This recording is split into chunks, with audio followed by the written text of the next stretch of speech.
Halo sahabatku, berjumpa kembali bersama saya Saddam Hussein, di channel yang keren beken ini. Di kesempatan kali ini, saya akan mengkisahkan tentang TKW tak berdaya menghadapi kekerasan fisik dan seksual. Bagaimana perjalanan kisahnya? Ayo kita simak bersama-sama berikut ini. Elia, seorang wanita sederhana berusia 29 tahun, meninggalkan desanya di Jawa demi harapan kehidupan yang lebih baik. Dengan tekad kuat membantu keluarganya yang terlilit utang, ia memberanikan diri menjadi tenaga kerja wanita, TKW, di Timur Tengah, meskipun hatinya dipenuhi kecemasan. Awalnya, keberangkatannya tampak menjanjikan. Agen penyalur tenaga kerja menjanjikan pekerjaan rumah tangga di keluarga baik-baik dengan gaji yang cukup besar. Namun, kenyataan yang menantinya jauh dari harapan. Setibanya di rumah majikannya, Elia langsung merasa ada sesuatu yang salah. Ali, sang majikan, adalah pria kasar dengan tatapan dingin yang membuatnya merasa tidak nyaman. Istrinya, Noura, seorang wanita yang tampak angkuh, langsung memberikan tumpukan pekerjaan tanpa memperkenalkan rumah atau memberi waktu untuk beradaptasi. Elia bekerja tanpa henti dari subuh hingga tengah malam. Ia harus membersihkan rumah besar itu, mencuci pakaian, memasak, dan melayani setiap permintaan anggota keluarga tanpa istirahat. Makanan yang diberikan padanya pun seringkali sisa makanan keluarga, dan ia hanya diizinkan tidur di gudang kecil yang sempit dan pengap tanpa kasur yang layak. Ketika Elia mulai kelelahan dan meminta waktu istirahat, Noura memarahinya dengan kata-kata kasar. "Kamu datang ke sini untuk bekerja, bukan untuk bersantai. Kalau kamu tidak mau kerja keras, pulang saja ke kampungmu," hardiknya. Hari demi hari, pekerjaan Elia semakin berat. Tidak hanya mengurus rumah, ia juga dipaksa mengerjakan tugas-tugas yang tidak sesuai dengan kontraknya, seperti membersihkan halaman besar di bawah terik matahari atau merawat hewan peliharaan keluarga. Ali seringkali memerintahkannya dengan nada merendahkan. Ketika Elia mencoba menjelaskan bahwa pekerjaannya sudah terlalu berat, ia justru dipermalukan di depan tamu keluarga. Noura sengaja membuatnya terlihat tidak kompeten dan malas. "Lihat pembantu ini, tidak tahu diri. Baru bekerja beberapa minggu sudah banyak alasan," ucapnya sambil tertawa di depan tamu-tamunya. Penderitaan Elia tidak hanya sebatas kerja keras dan penghinaan. Suatu malam, ketika semua anggota keluarga sudah tidur, Ali memanggil Elia ke ruang tamu dengan alasan ingin memeriksa pekerjaannya. Dengan hati-hati, Elia berjalan ke ruang tamu, tetapi ia segera merasa ada yang tidak beres. Ali mulai berbicara dengan nada lembut, berbeda dari biasanya, dan mencoba mendekatinya secara fisik. Elia merasa takut dan mencoba menjauh, tetapi Ali menarik tangannya dengan paksa. "Jangan pura-pura polos, kamu tahu apa yang aku mau," bisiknya dengan nada mengancam. Elia meronta dan menangis, tetapi Ali semakin kasar. Ia mengancam akan mengusir Elia tanpa membayar gajinya, jika ia berani melawan, atau melapor kepada siapapun. Ketakutan akan ancaman itu, ditambah dengan posisinya yang terisolasi, membuat Elia merasa tidak berdaya. Akhirnya Elia didium dan digauli dengan pasrah melayaninya di atas ancaman yang Elia hadap. Hal itu pun terus dilakukan hari demi hari terhadap Elia yang tak berdaya menghadapi Ali, yang begitu sangat agresifnya mencumbu dan menggauli tanpa henti memeluk Elia. Selain pelecehan fisik maupun seksual, yang hampir setiap malam ia lakukan, Ali juga kerap memukul Elia jika ia merasa tidak puas dengan pekerjaannya. Suatu kali, karena piring yang dicuci Elia masih ada noda kecil, Ali membentaknya dan menampar wajahnya dengan keras. Noura pun tidak kalah kejam. Ia sering memaksa Elia bekerja meski dalam kondisi sakit. Pernah, ketika Elia demam tinggi, Noura tetap memaksanya mencuci pakaian dalam jumlah besar. Elia yang tubuhnya lemah akhirnya pingsan di tengah pekerjaannya. Ali hanya menertawakan kejadian itu dan menyuruh anaknya membangunkan Elia dengan menyiramkan air dingin. Ketika Elia meminta izin untuk menelepon keluarganya di Indonesia, permintaannya ditolak mentah-mentah. "Kamu di sini untuk bekerja, bukan untuk bermain telepon," ucap Noura dengan nada sinis. Elia merasa kehilangan harapan. Jauh dari keluarga, tanpa akses ke dunia luar, ia merasa terjebak di rumah itu seperti seorang tawanan. Meski berada dalam tekanan yang begitu besar, Elia mulai menyadari bahwa ia tidak bisa terus-menerus bertahan dalam kondisi seperti itu. Ia mulai mencari cara untuk melarikan diri. Setiap malam sebelum tidur, ia memikirkan rencana, meski ketakutan selalu menghantuinya. Tekadnya untuk melarikan diri semakin kuat setelah mendengar suara tangisan ibunya dalam mimpinya. "Nak, jangan menyerah. Kamu harus kembali dengan selamat." Suara itu terus terngiang di telinganya, memberinya semangat untuk bertahan. Elia tahu, jika ia ingin selamat, ia harus segera mengambil tindakan. Dan malam itu, ia bertekad untuk menemukan jalan keluar dari mimpi buruk yang mengurungnya. Diri. Ayo sahabat inspiratif, kita lanjutkan kembali kisahnya berikut ini.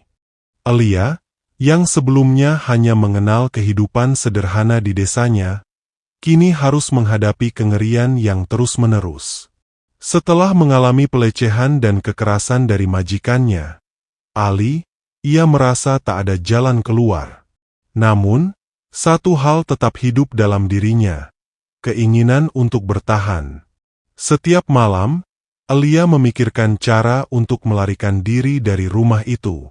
Ia mulai memperhatikan rutinitas majikannya dan mencari celah untuk kabur. Suatu hari, saat sedang membersihkan kamar Noura, ia menemukan ponsel tua yang disimpan di laci. Elia berusaha merahasiakan ponsel itu dan menggunakannya untuk mencari bantuan.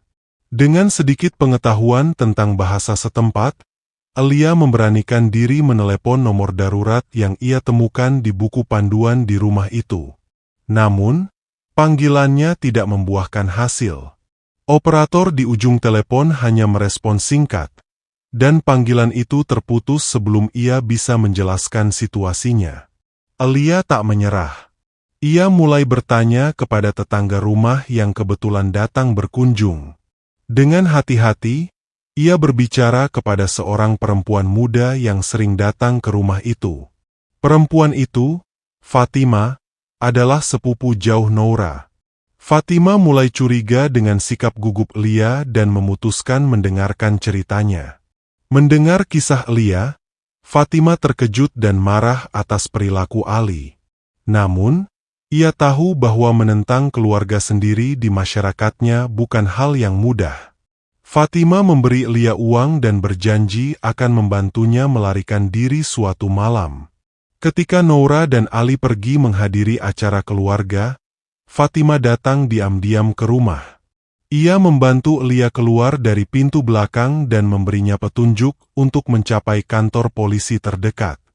Elia, dengan hati berdebar dan ketakutan yang mendalam, berjalan cepat di jalanan kota yang gelap, menghindari perhatian orang-orang. Namun, di tengah perjalanan, Elia bertemu dengan seorang pria yang tampaknya adalah teman Ali. Pria itu mengenali Elia dan mulai bertanya mengapa ia berada di luar rumah pada malam hari. Dengan keberanian terakhir yang ia miliki, Elia berlari sekuat tenaga menuju kantor polisi, meninggalkan pria itu yang berteriak memanggilnya. Elia tiba di kantor polisi dengan napas tersengal-sengal dan tubuh gemetar. Ia mencoba menjelaskan keadaannya kepada petugas, namun keterbatasan bahasa menjadi hambatan besar. Beruntung, seorang petugas perempuan yang sedikit memahami bahasa Inggris berusaha membantu. Polisi akhirnya menghubungi Kedutaan Besar Indonesia. Elia dibawa ke tempat penampungan sementara untuk tenaga kerja yang menghadapi masalah. Di sana, ia bertemu dengan pekerja lain yang memiliki cerita serupa. Alia merasa sedikit lega mengetahui bahwa ia tidak sendirian dalam penderitaan ini. Namun, ancaman belum berakhir. Ali, yang menyadari pelarian Alia, mencoba melaporkan bahwa ia adalah pekerja ilegal yang mencuri barang-barang dari rumahnya. Tuduhan itu membuat proses hukum semakin rumit. Alia harus menghadapi tekanan dari pihak berwenang dan keluarga majikannya yang berusaha menutupi kejahatan Ali. Dengan bantuan staf kedutaan dan pengacara yang disediakan oleh organisasi hak asasi manusia setempat, kasus Alia mulai mendapatkan perhatian. Ia berani memberikan kesaksian tentang apa yang telah ia alami, meskipun rasa trauma masih menghantui. Nama Alia mulai muncul di berita lokal sebagai korban eksploitasi tenaga kerja.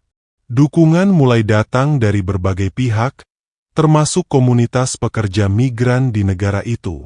Alia merasa harapan perlahan kembali, meskipun jalannya masih panjang. Sahabat inspiratifku, ayo kita lanjutkan kembali perjalanan kisahnya berikut ini. Di tempat penampungan sementara, Alia mulai merasa lebih aman. Meski fisik dan mentalnya masih terluka, ia mendapatkan dukungan dari sesama pekerja migran dan relawan yang peduli. Namun, perjalanan untuk mendapatkan keadilan ternyata penuh rintangan. Ali dan Noura tidak tinggal diam. Mereka menyewa pengacara ternama untuk membantah semua tuduhan yang diajukan Alia. Mereka mengklaim bahwa Alia adalah pekerja tidak kompeten yang kabur setelah mencuri uang dan barang berharga. Tuduhan ini dimanfaatkan untuk memengaruhi opini publik, sehingga kasus ini menjadi semakin rumit. Alia, yang sudah lelah secara fisik dan emosional, merasa kecil di hadapan kekuatan uang dan pengaruh majikannya. Namun, ia tidak menyerah. Dengan bantuan staf Kedutaan Besar Indonesia dan organisasi lokal yang fokus pada perlindungan tenaga kerja migran, Alia mulai mengumpulkan bukti dan saksi untuk mendukung kesaksiannya. Fatima, sepupu Noura, akhirnya bersedia memberikan pernyataan sebagai saksi. Meskipun ia menghadapi tekanan besar dari keluarganya, Fatima memberanikan diri untuk menceritakan pelecehan yang dilakukan Ali terhadap Alia. Dukungan ini menjadi titik terang pertama dalam perjuangan Alia. Pengadilan berlangsung selama berbulan-bulan.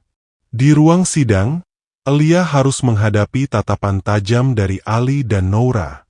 Ia menceritakan semua pengalaman buruknya, dari kekerasan fisik hingga pelecehan seksual yang ia alami. Tangisnya pecah berkali-kali, namun ia tetap melanjutkan kesaksiannya dengan suara gemetar. Pengacara Alia memanfaatkan bukti fisik berupa bekas luka di tubuhnya yang didokumentasikan oleh dokter di tempat penampungan. Selain itu, laporan dari Fatima dan rekaman kamera keamanan yang menunjukkan Alia kabur dari rumah majikannya pada malam kejadian membantu memperkuat kasusnya. Namun, Ali tetap menyangkal semua tuduhan. Ia mencoba memanipulasi fakta dan menyogok beberapa pihak untuk mengurangi tekanan hukum. Upaya ini membuat proses semakin berlarut-larut. Setelah berbulan-bulan menunggu, hakim akhirnya memutuskan bahwa tuduhan Ali terhadap Alia tidak berdasar. Sebaliknya, pengadilan menemukan bukti kuat bahwa Ali telah melakukan pelecehan seksual dan kekerasan terhadap Alia. Noura juga dinyatakan bersalah atas eksploitasi tenaga kerja. Ali dijatuhi hukuman penjara, meskipun hanya beberapa tahun, sementara Noura dikenai denda besar dan larangan mempekerjakan pekerja rumah tangga. Keputusan ini memberikan Alia rasa keadilan, meskipun ia tahu bahwa tidak semua penderitaannya dapat dihapus begitu saja. Setelah kasusnya selesai, Alia dipulangkan ke Indonesia. Kedatangan Alia di desanya disambut dengan keharuan oleh keluarga dan tetangga. Meskipun trauma yang ia alami masih membekas, Alia merasa lega akhirnya bisa kembali ke rumah. Ia tidak hanya membawa pulang kisah perjuangannya, tetapi juga semangat untuk memperjuangkan hak-hak pekerja migran. Dengan bantuan organisasi lokal, Alia mulai aktif memberikan edukasi kepada calon TKW tentang risiko yang mungkin mereka hadapi dan pentingnya memahami kontrak kerja sebelum berangkat ke luar negeri. Alia memulai hidup baru di desanya dengan membuka warung kecil yang ia kelola bersama keluarganya. Dukungan dari masyarakat setempat membantu Alia bangkit dari keterpurukan. Meski luka di hatinya belum sepenuhnya sembuh, Alia tahu bahwa ia tidak sendirian dalam perjuangannya. Kini, Alia dikenal sebagai suara para pekerja migran, seorang yang berani melawan ketidakadilan dan menginspirasi banyak orang untuk tidak menyerah dalam menghadapi tekanan hidup. Ayo sahabat inspiratifku, kita simak kembali kelanjutan kisahnya berikut ini. Pengisahan seorang TKW yang menghadapi berbagai tantangan, di luar negeri menyimpan banyak hikmah, dan pelajaran yang sangat berharga untuk kita petik, yang diantaranya. Kesabaran dalam ujian hidup. Bekerja jauh dari keluarga seringkali menjadi pilihan sulit demi membantu perekonomian keluarga. Kesabaran menghadapi rindu, tekanan pekerjaan, dan lingkungan asing adalah pelajaran penting tentang ketangguhan jiwa. Keberanian untuk memulai lagi. Meskipun mengalami musibah seperti dirampok di bandara, tetap ada jalan keluar berkat kebaikan orang lain. Ini mengajarkan bahwa setiap ujian memiliki solusi jika kita tetap berpikir positif dan berusaha bangkit. Pentingnya kepercayaan pada kebaikan manusia. Pertolongan yang datang dari orang asing mengingatkan kita bahwa masih banyak orang baik di dunia. Hal ini menanamkan nilai untuk selalu berbuat baik kepada siapa saja tanpa pamrih. Belajar mengelola risiko. Kejadian yang tidak terduga, seperti kehilangan uang dan barang berharga, mengajarkan pentingnya berhati-hati, memiliki rencana cadangan, dan selalu waspada dalam situasi baru. Bersyukur dalam keadaan apapun. Setelah kembali ke rumah, meskipun sempat kehilangan harta benda, pelajaran terpenting adalah bersyukur atas keselamatan, keluarga, dan pelajaran hidup yang diperoleh. Kekuatan doa dan dukungan keluarga. Perjuangan seorang TKW seringkali dilandasi oleh doa dan dukungan dari keluarga di rumah. Ini mengingatkan betapa pentingnya ikatan keluarga dalam memberi semangat menghadapi kesulitan. Dari kisah ini, kita belajar bahwa setiap pengalaman, seberat apapun, membawa pelajaran berharga yang membentuk kepribadian kita menjadi lebih kuat, sabar, dan penuh syukur. Demikian sahabatku, kisah ini saya sajikan, semoga bermanfaat menambah literasi, dan semoga menginspirasi di dalam kehidupan kita untuk lebih berpikir jauh ke depan, yang tidak tergelapi semata-mata karena uang atau materi. Saya Saddam Hussein mohon pamit undur diri, dan sampai berjumpa kembali di video selanjutnya, di Charma Channel yang keren beken inspiratif ini.